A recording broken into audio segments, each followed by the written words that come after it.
everyone. Today we'll be going over some useful tools and techniques for conducting protein modeling experiments. Protein modeling is a good way to do science from the comfort of your own home when you don't have access to a wet lab and also when you're supposed to be social distancing during COVID-19. My name is Catherine Dwan. I'm a rising freshman in college. My name is Miriam Viasmensky. I'm a rising senior in high school. My name is Ligands Snow. I'm a rising junior in high school. A great first step when you'd like to model some proteins is to compare the primary structures of your proteins. The primary structure refers to the amino acid sequence of the proteins. So a great server to use for comparing primary structures is Clustal Omega. You can input the primary structure of your protein, so that would be just a text file of the sequences, and you can use the format provided by the protein databank. As well, other formats are allowed, and those are listed on the Clustal Omega website. So you can input as many sequences as you'd like to compare, and Clustal Omega will provide you with a picture of the sequences aligned, as well as a percent identity matrix. Here's an example output when you were using 4 different structures that we want to compare. So this is in the color mode of Clustal Omega, and the color refers to the type of each of these amino acids. So one color might mean that the amino acid is hydrophobic, another might mean that it's polar. So this example has 4 different sequences that are being aligned. If you see an asterisk underneath, that means that the 4 amino acids are identical. If you see a colon, this means that the 4 amino acids are similar. If you see a period, this means that they're slightly similar. And if you see nothing, that indicates that there's not a significant similarity across the 4 sequences. So in addition to this sequence alignment that you receive, you'll also get a percent identity matrix, which will tell you, for example, that the 4 sequences are 48% identical. So you'll get a number that quantifies how identical the 4 sequences are. This example has 4 sequences, but you can use as many or as few as you'd like. So a great source for finding a digital 3D model or sequence of a protein or ligand is the Protein Databank, or PDB. This is accessible online. You don't have to sign in or download anything. Just type in what you are looking for in the search bar and select the model that you like. This will bring you to a page similar to the one in the image. And the next step is to determine if your model has a good resolution. This is important because the better the resolution is, the more accurate and detailed your model is. If you turn your attention to the red box at the bottom of this image, you can see the method and resolution of this model. And these are ways you can tell if the resolution is good. It's good to find a model using a method, either X-ray diffraction or electron microscopy. You do want to stay away from models that were used making NMR, as these tend to be less detailed and accurate.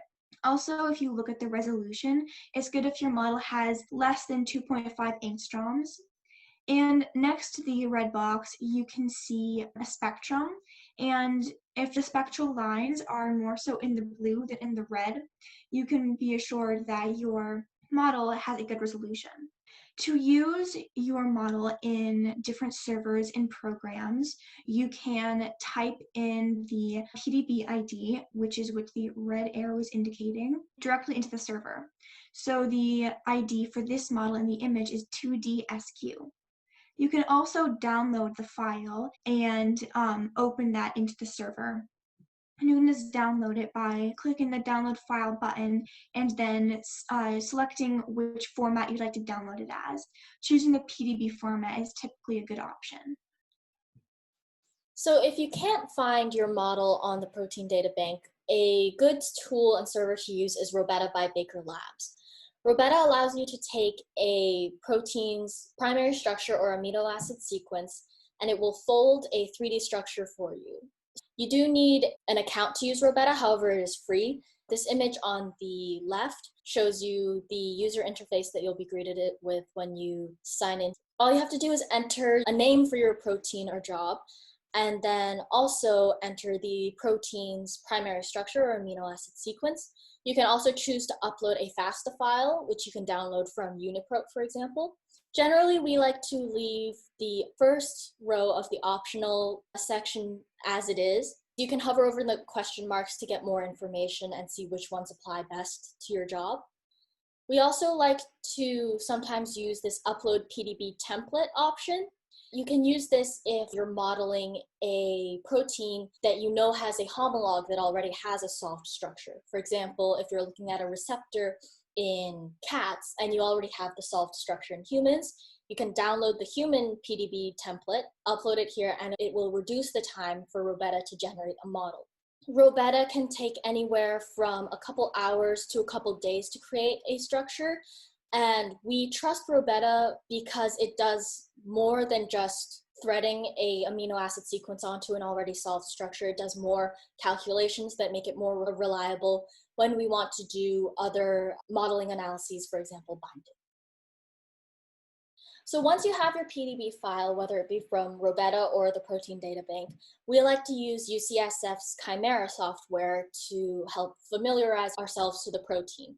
Chimera is very useful to helping you just orientate yourself to the protein, also modify the PDB files for docking, for example, deleting extra solvents, extra ligands, and extra subunits. We commonly use Chimera to measure distances between atoms, and also we like to use the matchmaker feature, which allows you to compare similar proteins. Generally, very closely related proteins are best to be compared using matchmaker. You can also dock small ligands using Autodock Vina, which we will get into later. You can also simply color your protein and label different residues in order to make figures for your papers and stuff. Now we'll exit over to Chimera and go over some distances, matchmaker, and other basics of the program. So this is Chimera. When you first download Chimera and open it up, you won't be greeted with the same scene. It'll be more empty. This interactive scene will pop up once you have started modeling and have downloaded PDB files. You can open a PDB file by either downloading it to your computer and opening it locally, or if you're connected to the internet, you can fetch it directly from the PDB by typing in the PDB ID. For now, I'm just going to use some files that I already have on my computer. So here we have a PDB file that we've opened up in Chimera. Now, you're going to want to have a mouse when you're using Chimera. Left-clicking on the mouse over the protein will allow you to rotate it. Scrolling allows you to zoom in and out. And clicking on the middle button, or the scroller, will allow you to translate the protein in the XY plane. Now, some basic things that Chimera can do. You can select a specific amino acid by pressing Control and left-clicking. You can clear your selection under the Select tab. You can delete items that you don't want by going to Actions, Atoms and Bonds, and Delete. And you can also color selected items. For example, here we have two proteins. We can color one, go to Actions, Color, and we can make this entire one red. You can also select things directly through the Select menu. Here you see there are two chains, there are two proteins. In other models where there might be other items in the model, such as solvents like water or other ions that are just there as a product of the crystallization process, you can go to Structure and it will allow you to select the ions, the ligand, the solvent, anything that's just a protein, and then also anything that's just a nucleic acid. Now let's talk about measuring distances. To measure a distance, you have to select two atoms, press Control, left click, and now press Shift, Control, left click. That allows you to select two atoms or multiple things at a time. Now go to Tools, Structure Analysis, Distances. This window should pop up and you can simply press Create and it will create a distance between the two atoms you have selected. You can delete it, you can keep it, you can change the color of the label. It will give you the distance labeled on the image in angstroms. Next, I'm going to demonstrate Matchmaker. Let's close this session. Let me open up a couple similar proteins. I believe these are all G proteins.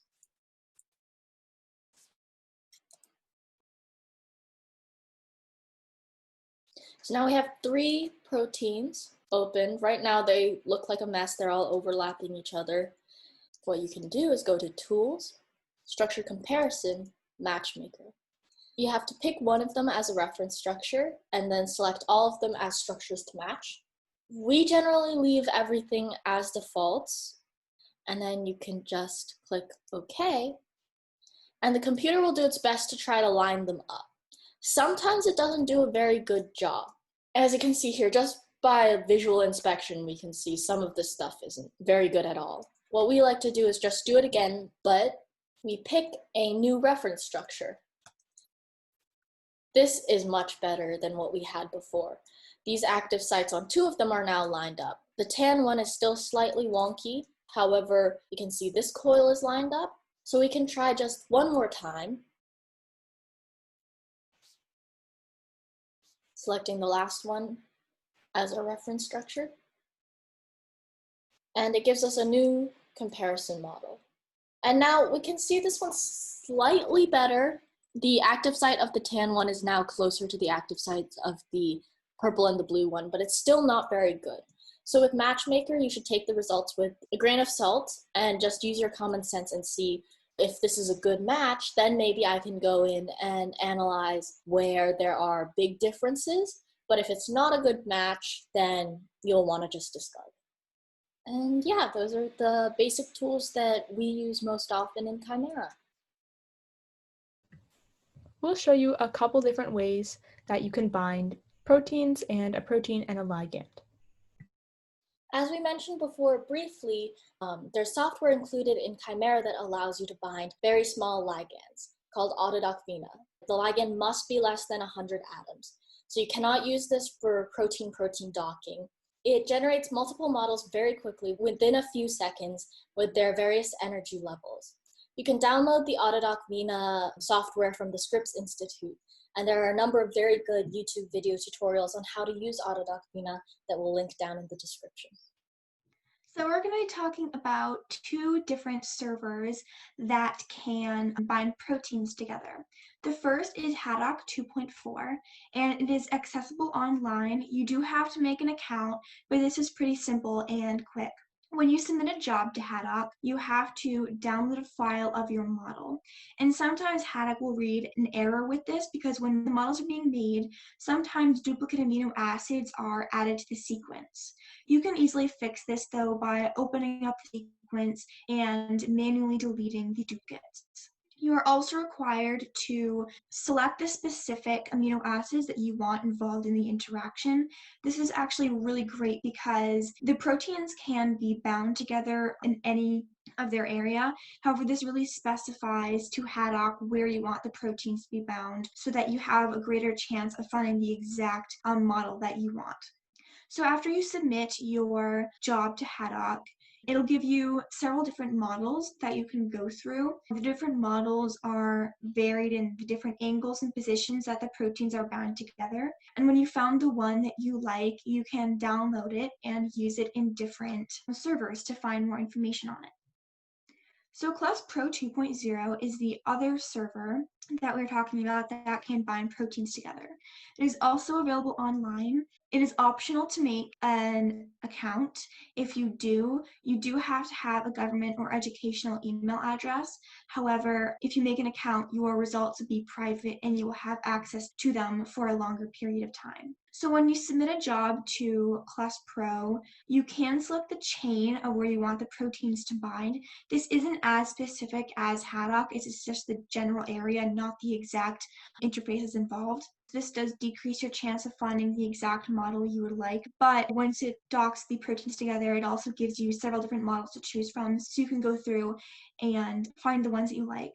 And then you can download your selected models. If you don't, then after a few hours, the results become inaccessible, and to access them again, you will have to resubmit the job to dock the proteins again. Once you have a model that contains the bound proteins, you can use the server Prodigy by Bonvin Lab to analyze the interactions between those two proteins. What you'll input into Prodigy is a PDB ID or upload a PDB file that contains the bound proteins. You'll select which two chains you're interested in the binding between, and you will also input a temperature at which you want to look at the interactions between those two proteins. With that input, Prodigy will output something that looks like this. In this example, the PDB ID of the proteins that were bound was 6M0J. Prodigy will output a Gibbs free energy value, in this case was negative 11.9. Prodigy will also output a dissociation constant at the temperature that you inputted, in this case it was 50 degrees Celsius. In addition to those binding affinity and dissociation constant values, Prodigy will output the number of interfacial contacts per property. For example, in this model, there were 3 interactions between a charged amino acid on one protein and a charged amino acid on another protein. Prodigy will provide you with the numbers of each of these different types of interactions. As well, Prodigy provides the percent of non-interacting surface area that is charged and that is apolar across the two proteins. And finally, Prodigy will output a text file containing a list of residue-residue pairs at that interface, which is very useful for analysis.